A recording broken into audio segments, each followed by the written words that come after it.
instead of normal triggers and stuff, I teach you how to do something. Kind of like, an unintentional ASMR. Now, I'm not looking at you directly because the way I'm doing this is I'm going to have it record the screen. So, I'm here.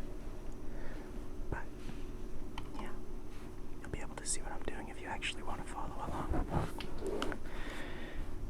So, we are doing overclocking today. So, I'm going to teach you how to overclock on an AMD DDR4 system. Unfortunately, I do not have DDR5 or anything like that, or Intel. So, good luck with that if you have Intel or DDR5. I don't know if it's any different. So, for anyone that has, I'm assuming everyone has this DDR4 stuff.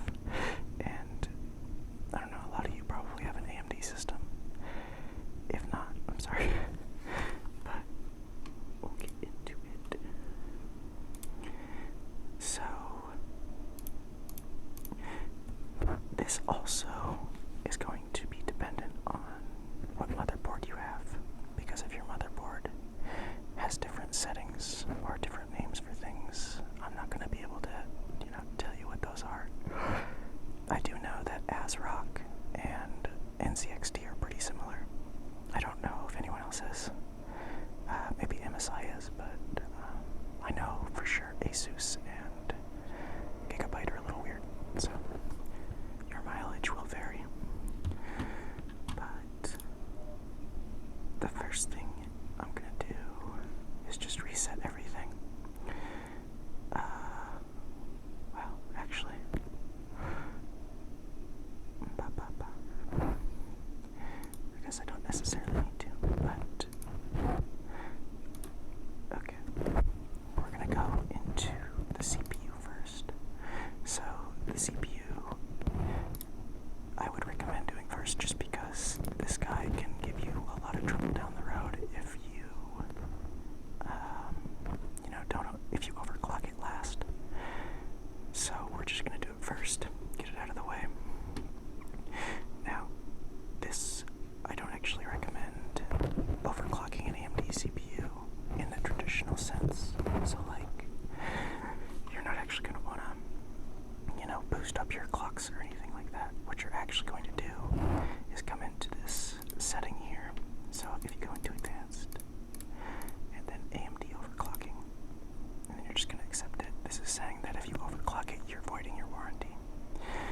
But I'd recommend doing this anyway because it will actually increase the lifespan of your processor more likely. And then you're going to go into this guy here, Precision Boost Overdrive. And what we're going to do here is set this to advanced. It's going to be on disabled initially, so it's going to look like this before. Then I'm going to set it to advanced. Depending on your motherboard, you might want to set this to motherboard because this will increase your total power limit. Unfortunately with mine, if I do that, I think ASRock's limit is actually lower than the CPU for some reason. It actually starts to crash if I do that. So I set it to auto. And this overdrive scaler. Now this increases your power limits by like a factor. I don't recommend touching this because this can actually damage your silicon. So do not do that. But what we will do is you don't need to set this to enabled. So this will be disabled. This boost override can screw up this overclock if you don't test it. So I don't recommend using it until after you've done what I'm about to show you. Because this will make your overclock unstable. Well, we're actually going to undervolt, which will make your CPU a bit faster because it'll run colder. And it will also use less power. So this is the curve optimizer. This guy basically is going to let us reduce the amount of voltage used by each core. So if I go to So this is how you're going to want to start doing it. You're going to want to set this all cores, and then negative, and then you're going to go down by increments of 5. So I'm going to do, oops, sorry, hard to see. We're going to set it to 5. This basically means that we are going down by a factor of whatever AMD decides this is. I don't know if it's millivolts or something, but 5 is what you start with. If it crashes with this, then you know that one of the cores does not like 5. And then if it passes, you know that all the cores are good with 5. And then you can just go up to 10, and then so on. But after it starts to give you issues, you would want to go to per core, and then you're going to individually adjust these to see which one is causing the issue. It takes a lot of time if you do it that way, but you can get a really good undervolt.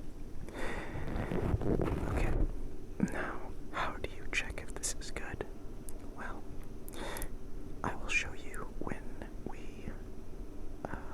restart the computer, but effectively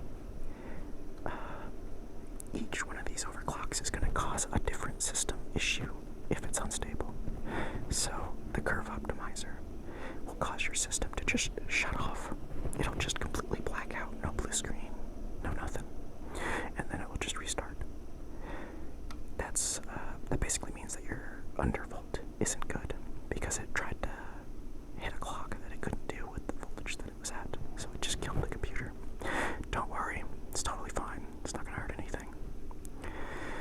So I will show you how to test this after we're done here, so I don't have to restart like 20 times. But I will set this to,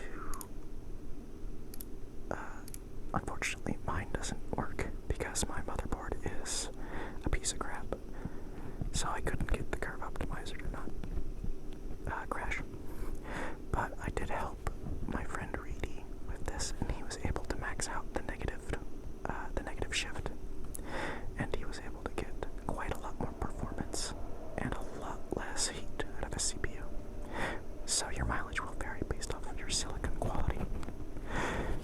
You can get screwed like me, or you can, win like Reedy did. Okay, so once you do that, and then I'll show you the testing obviously, but you're going to want to test that before you do anything else here, okay? Now once you do that, you're going to go into your advanced settings and just make sure this is here. This is not overclocking, but this is very important. If your graphics card supports this, make sure you have above 4G decoding enabled, and then you enable the resize bar support. This will effectively allow your GPU and your CPU to directly communicate with much larger packets of information.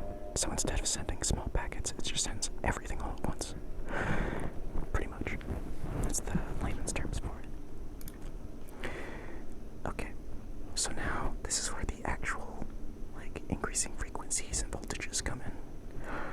So we're gonna go, and this will automatically be auto before, so it will look like this, and then your SP clock spread spectrum will be disabled or enabled. Sorry. Now, I would highly recommend you disable this because it doesn't really help you if you are just using your desktop for gaming and videos and stuff. This doesn't actually help you. This is more for industrial applications where you could get interference with something else in the building. So we're going to disable it. Basically, this allows us to, when it's on, it causes your base clock to go down a little bit, just so that it doesn't match the frequencies of other clocks in your system. Or not this system, but other systems, if you know what I mean. So it doesn't really do us any good if it's just the only computer here. So disabled. Now this overclock mode bus speed, this is called a PCLK overclock. Now the problem with this is that it increase the base clock of your entire system. So your base clock is always 100 megahertz. Now if you increase this, you can see it will go up by like very small amounts. That's because this is multiplied by whatever like piece of the system is using it. So the CPU multiplies this by like 48 to get its 4.8 gigahertz clock speed. And then your RAM multiplies it by this number as well to get its total like frequency that it runs at, or megatransfers per second that it runs at. Now the problem with overclocking this guy is that it will overclock your PCIe lanes. Now those do not like to be overclocked. It doesn't actually benefit you in any way to do that, and it will increase your system instability. You can't really get this very high without getting your system to just give you blue screens nonstop. So I don't recommend using it unless you are insane like me. I will set this back to what I had it, but this is because I've already tested it.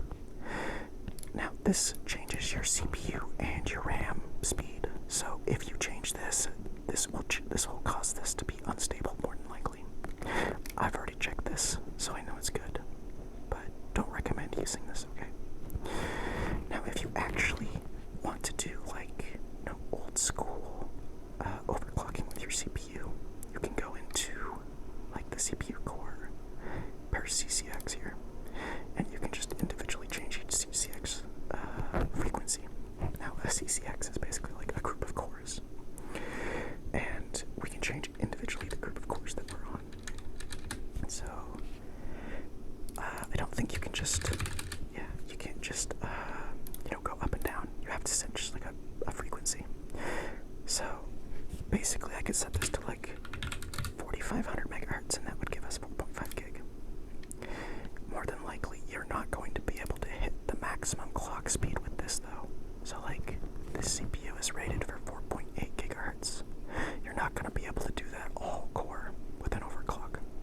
It's going to give you a lot of pain and suffering for that, because AMD doesn't allow this CPU to run at max clock speeds for very long. It like switches cores, and then it won't just throttle the cores as it goes. So if you set it to 4.8, it'll more than likely just not boot, and it will crash. So I don't recommend trying to overclock a CPU like this anymore with AMD. So we're just going to set this back to auto.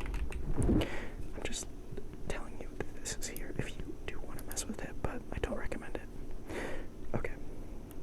So then we're going to do the RAM. So the RAM is exceptionally hard and also easy at the same time. It's very easy to understand, but it's very hard to get it to work right sometimes. So the first thing you do is make sure that your XMP is loaded. So you check your XMP. It'll be like auto if it's not, and then it will have this here, your XMP profile. Then you're just going to click on that, and that will set everything that the manufacturer thinks that this thing can run at. Now, we don't actually think that that's the maximum speed of your RAM, okay? We can definitely push it a little bit harder. So what we're going to do is we're going to set so you see how the frequency is 3600. That's what it was before. I set mine to about 4000. Now the way you do this is you set your frequency is going to be based like this, and then you're just going to increase it by like, I don't know, do like 200 megahertz. So you would do 3800, right? And the voltage would stay the same. So your voltage was 1.35 volts. Okay. Now that is the maximum recommended voltage for most modules. Okay. So if your module is not like a very special die, I don't recommend going above that. But it's not dangerous to hit like 1.4 or 1.5 with some modules. You're supposed to look. So the way you do this is you just keep going. So let's say I wanted this, right? I set my XMP, I set this, and then I just try to boot. So I would just exit and boot. If it boots the first recycles. So you're just gonna go and spam your delete key to get back into the BIOS whenever it reboots. And then if it says that your RAM was running at this speed, like the speed that you set it to, that means that it was okay. For the most part, it might not be completely stable, but that means that it was stable enough to get into the BIOS. And I just keep pushing it until it's no longer stable in the BIOS. So you're just gonna set it to that. If it boots, set it up another, I don't know, probably like another 200, right? And if that doesn't boot, then you can go back one if you like, or you can increase the voltage. So mine was stable at 1.4 volts. Now, the thing about this is that if you increase the voltage, you need to know if you are using like SK Hynix or Micron chips or like Samsung B dies, because they are all rated for different maximum voltages. Now, most of the DRAM is rated for 1.35 volts, but 1.4 is probably fine, probably won't kill it. Some of them are rated for 1.5 volts though, which means that you could push it way farther than the other DRAM. So finding out which one yours is and what the actual voltage rating for it is helpful, but I don't even know what mine is, and I set it to 1.4 and it's been fine. So it's up to you to determine whether or not you're okay with that. But I'm actually gonna drop this down a bit. Okay.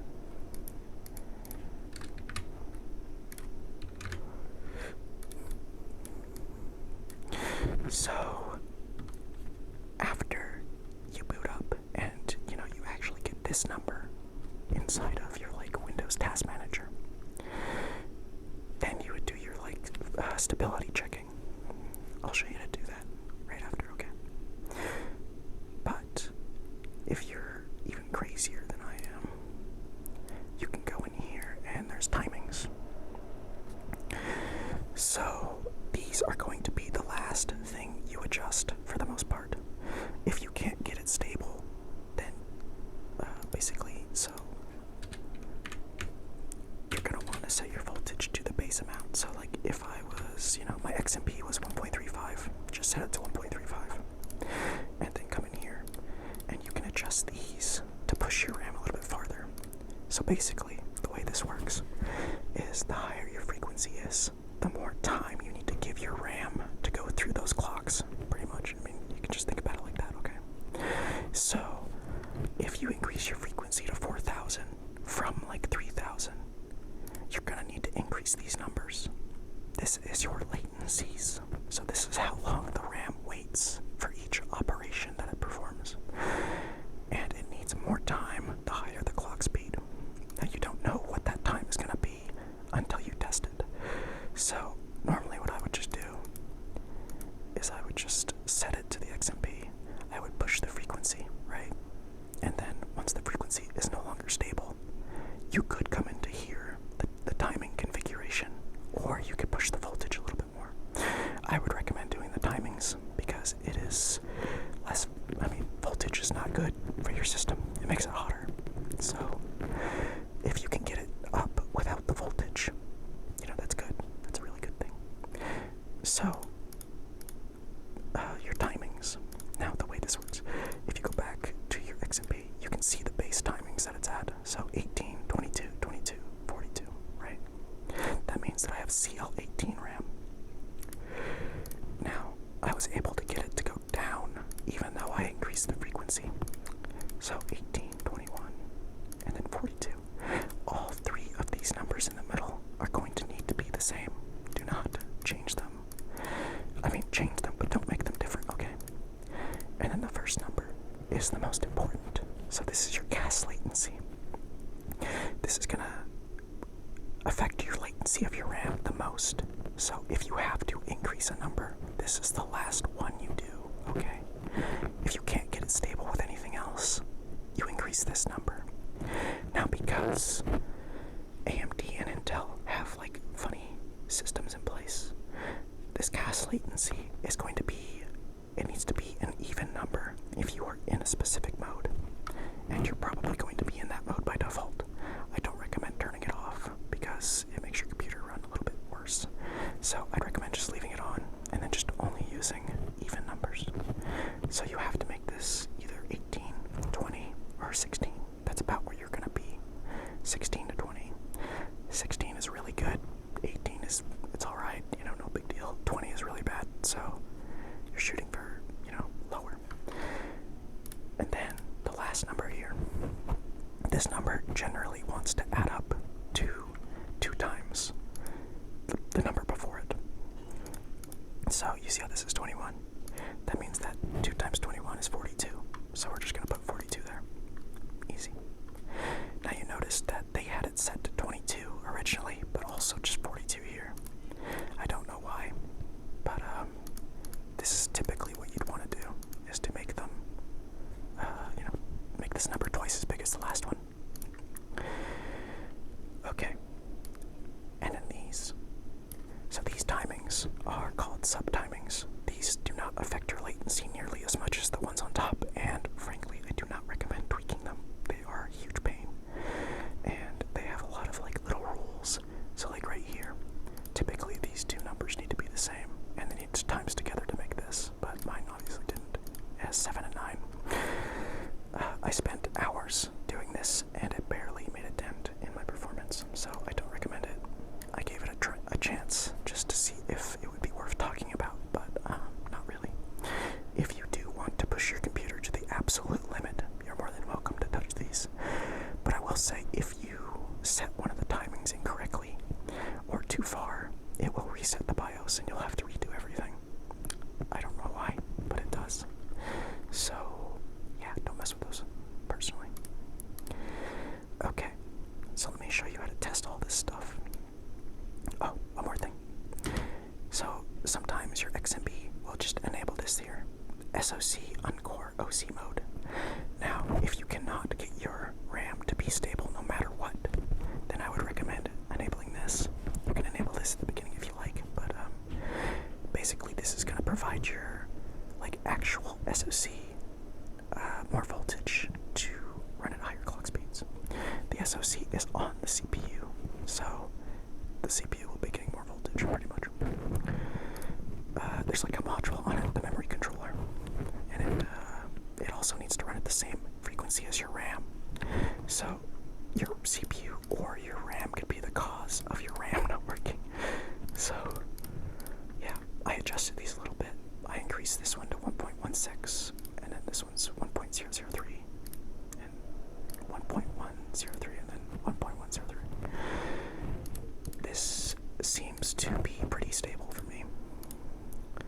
So I will boot with this, and I will show you how to test it. If it doesn't boot, I'm going to be sad.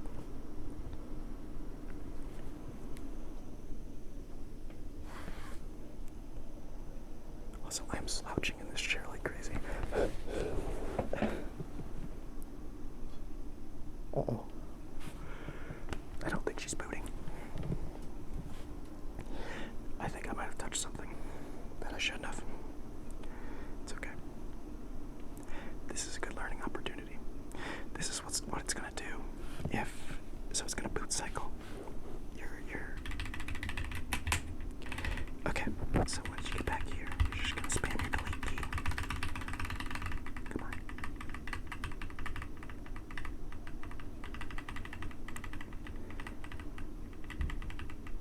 Okay, so you can see the RAM actually is lower than what I set it to. Now the reason for that is because it wasn't stable. So I did something that made it unstable. I assume that it was because I changed this. So I will actually I could probably just set this to auto. Okay. This should be stable. Yeah, that should be fine.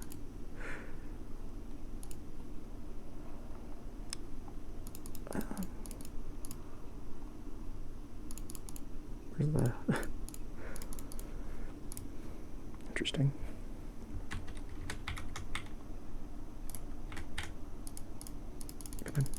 Oh, there we go. Come on. Sorry, it's hard to see. Okay.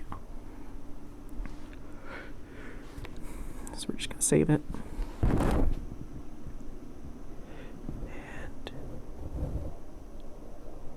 there we go. Okay. So it booted this time. Sorry. I'm a professional, I promise. So you can go back into your BIOS and check to see if the RAM is running at the appropriate speed. But I already know mine is going to be because it didn't boot loop. If it doesn't boot loop and it just goes straight into the, your boot up, then it probably didn't. It probably is fine.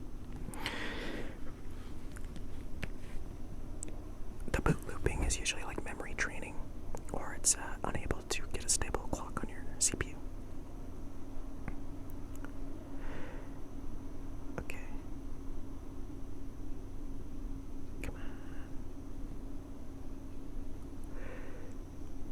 Sorry, whenever you change anything in my BIOS, it seems to just like take forever on the first boot that you do it.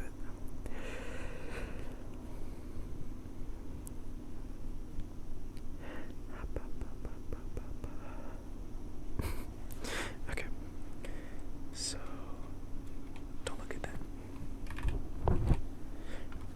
So now that we're in the desktop, we can do our stability testing. So we changed the RAM, and if you gave the CPU an undervolt, then you gave it that too. But for me, I just have the RAM. The CPU is not really overclocked, so I don't really need to check that, but I will show you how to do it. So for the RAM, now the easiest way to test the RAM is to just play a game, to be honest. The game will just crash. So if the game just shuts down without any warning and it just completely cuts out onto your desktop, then that means your RAM is unstable. But if the computer crashes entirely, no blue screen at all, that's your CPU, okay? Now if it blue screens, that could also be your RAM. So the RAM can cause a couple issues, but the CPU normally just kills your computer directly to the BIOS. Okay, so the first thing we're going to do is do the undervolt, because that's the one that's going to be the hardest. Now, I have a program for this. It's called Core Cycler Master. I can try to find a link for it, and I'll put it in the description if you guys actually want to use it. But pretty much what this is it allows you to run like Prime 95 on each individual core, which will cause it to run at the highest possible clock speed with the lowest possible load, which means that it will be able to be the most unstable that it could possibly be. And it will tell you if it gets something wrong, and it will tell you which core it is too. So you run it. Now you might need to change some settings, but effectively it should be fine.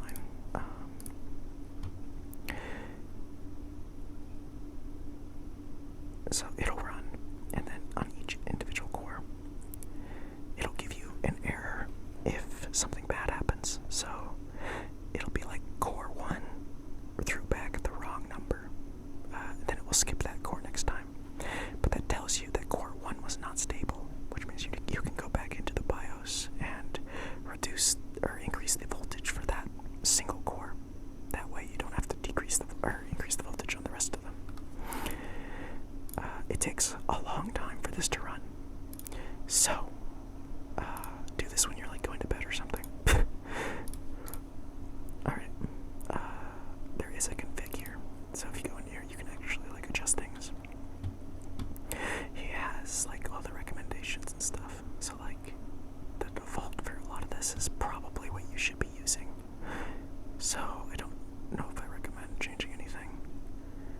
Make sure you're using, I think it's Prime 95.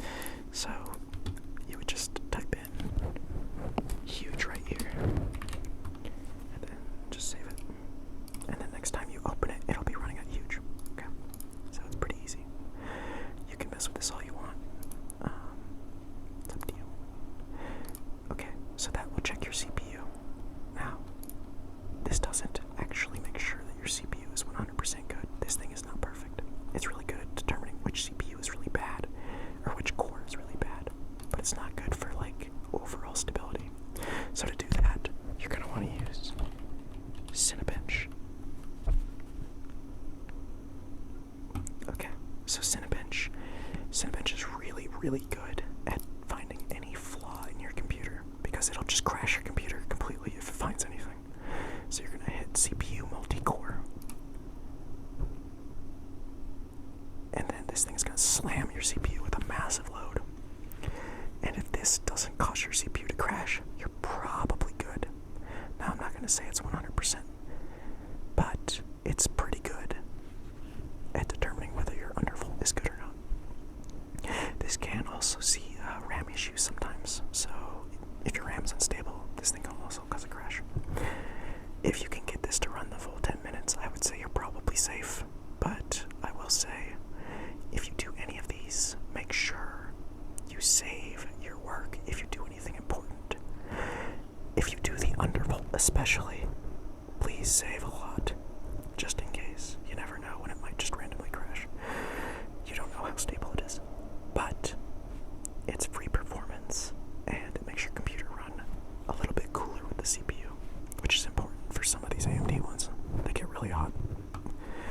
But you can check your score too, so you can run this beforehand to see what your score is, then run it after and see if you get a better score, if you like. But, yeah, easy peasy. Now, there is a tool right here that I have, OCCD. This thing is pretty cool. You can use this as well. This should also be able to find problems with your overclock. I haven't used it all that much myself, but other people have said it's really good. So I would say it's probably fine, but you can go through here and then it does CPU, like you can do your memory. So if you want to check your memory, you can just start this. And of course, they have like a 10-second timer in between tests.